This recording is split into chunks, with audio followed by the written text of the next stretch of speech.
3, 2, 1, go.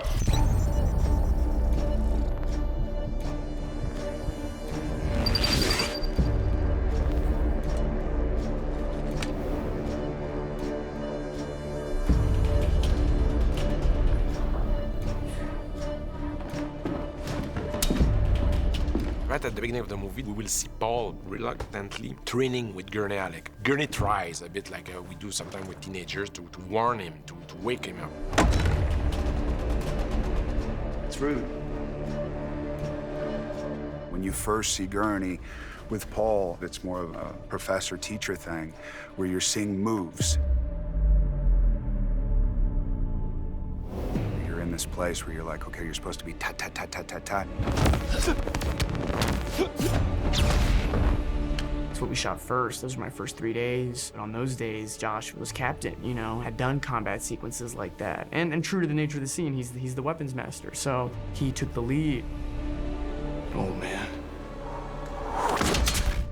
Roger Yuan was the choreographer who came up with most of the movement in Dune. Gurney is coming in kind of playfully and yet wanting to teach this young man that where he's going, it's serious. And so the training sequence, it's a choreographed set of the basic blocks, but which are functional in real-world fighting. You have to combination of very fast move, a bit like a chess player that does several moves in advance in order to kill the king. It's the same thing. Guess I'm not in the mood today. Mood? What's mood to do with it? And once Timothy's character says, I'm not in the mood, that's where it becomes a real fight. You fight when the necessity arises, no matter your mood. Now fight!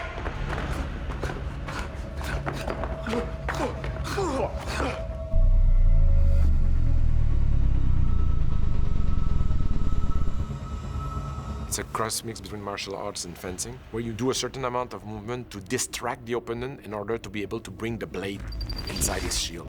Ah, the slow blade penetrates the shield. So it's very fast pacing, close combat, very precise, using hands, both hands and knives, in order to be able to kill the opponent.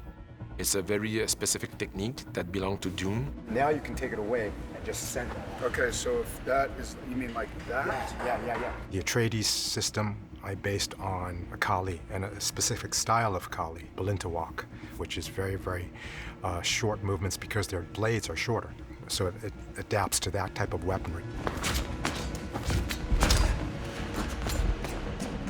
Depending upon the character and also the actor that is brought in, I would love to make sure that their specific abilities physically are being utilized. What was their background? Even if it's not martial arts, do they understand tennis? Do they play soccer? And try to, in their training process, relate to them in that way first, and then kind of slowly guide them along and go, okay, this is how we do it in fight world now. It took a while, but learning kata fighting with the sticks, you know, and filming myself and then looking at it and actually learning from it and saying, oh, I see I'm too far forward and I need to stand up more, and things clicking along the way. Josh is great. I had a great time with him personally, as well as showing him the choreography. Because you want to show the effect of the sword going in, let them drop to their knees, and then decide to cut. It's a fight that was very difficult for me to learn because I'm just more, I mean, look at me, man. You know, it's like there's no, you know what I mean? The silverback. So I pushed myself very, very, very hard. Roger Yuan, we worked very hard together, and I have big gratitude to him. Timothy was great. He had a little bit of a background in Taekwondo. He's got a dance background, so he has a wonderful memory for choreography.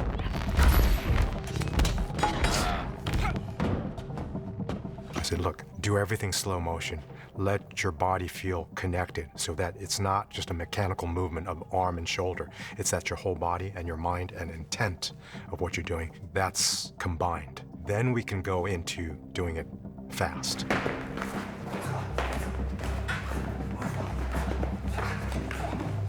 It was quite beautiful to see them evolving through time and to be able to achieve that kind of level of mastery. I have you. Aye. But look down, my lord. You're to join me in death. I see you found the mood.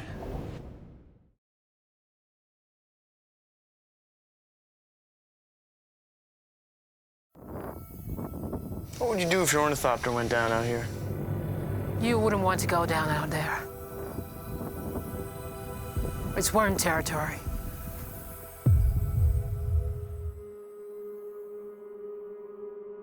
Spice is to Dune what oil is to our world.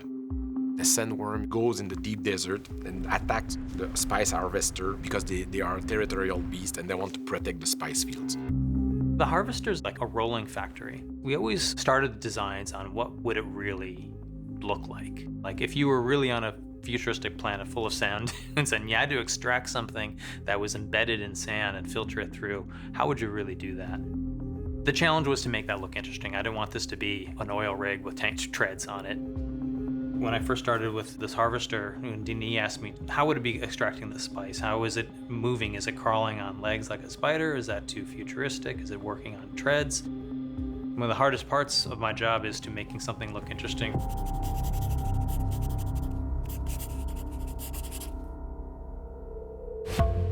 I think we were all expecting that it was going to be 120 degrees and it was going to be miserable, and we're in these still suits and these rubber suits and you're just dying and you're running out in the middle of the sun, and it wasn't. It was very mild and it was fun. It was pure fun because at the end of the day, that is the moment where Paul will be for the very first time of his life in contact with the deep desert and will strangely feel home. Go, go, go, go, go, go!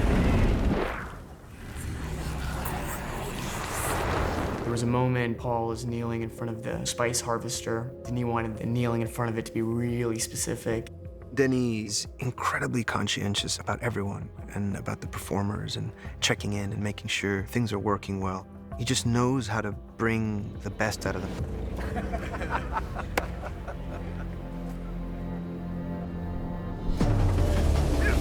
Come on, let's go! The sequence has to be very carefully timed, and there's a big consequence if you hold on to a shot for too long. It's, you know, the dollar signs start going up. We very carefully crafted that. It was a collaboration really between me and Denis, but also with Sam Hudecki, the storyboard artist, that we would compare notes and try and kind of get the thing in really good shape. The scene where you see Paul and Gurney on the back of the ramp, and they're like watching the worm take the spice crawler. They're actually on the ramp, and we actually pulled the ornithopter up on a crane. It's a scene that required a lot of choreography, a lot of time of shooting, but honestly, those are my favorite thing because it's a sequence that doesn't rely on dialogues or something. It just relies on cinema and the power of the images, and we had great time shooting that.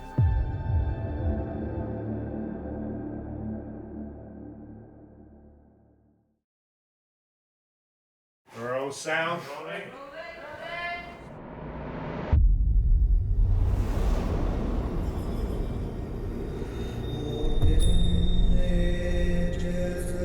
Duncan Idaho is one of the greatest sword master in the galaxy.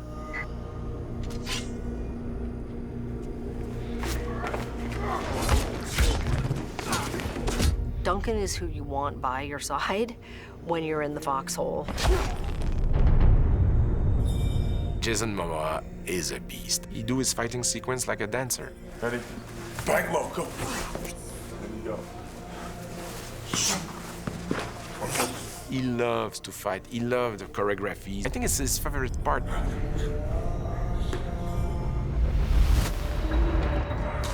At one point, Duncan was trying to save the Duke, Lady Jessica and Paul. He fails. He arrives too late. But it's the moment where we will witness for the first time Duncan's fighting skills that are closer to the samurai, and it's a choreography that had been done by Roger Ewan. Jason came in, he's got a fight background that I recognize. Now, that's a cut right there, and then you're pinning into the arm. So this is the catch. He trained with Chad Stahelski, who's a good friend of mine. Jason Momoa is Duncan Idaho. He's just an ass kicker. The big fight is about 19 stuntmen. That's at the same time, which I've never done before. fought a lot of dudes, but not like they're all in a hallway. We've spent a lot of time training for it. And then into the so if you have a guy come in, block, and I realized, okay, this is just about fine-tuning. He knew what techniques that he liked to do, what he's comfortable doing, what stances, and I tried to match it in. Roger had a certain technique that he brought in, and there's some collie moves that I've never really done before. There's a lot of things I can't do in this movie that only stuntmen can do. That's what's so special about them, and they risk their lives for the craft, for the art, for myself. Denis really wanted to see romantic moments that harkened from the past. And so this is why he's chosen a sword-based weapon. There's something heroic and interesting about that. slide the camera left right there. That good, Dad? Sorry, God. That's good, Dad. Duncan is crazy, passionate, and somebody that Paul really looks up to and wishes he could be. Duncan, no! His energy is also contagious on set, off set. Close the door. These are guys that have worked all over the world, so they know how to bring in energy. Start a car! Right. Okay. All right, shooting. Roll sound. Rolling. Smooth, Jay, you got it. Speed. Set. And 3, 2, 1, go.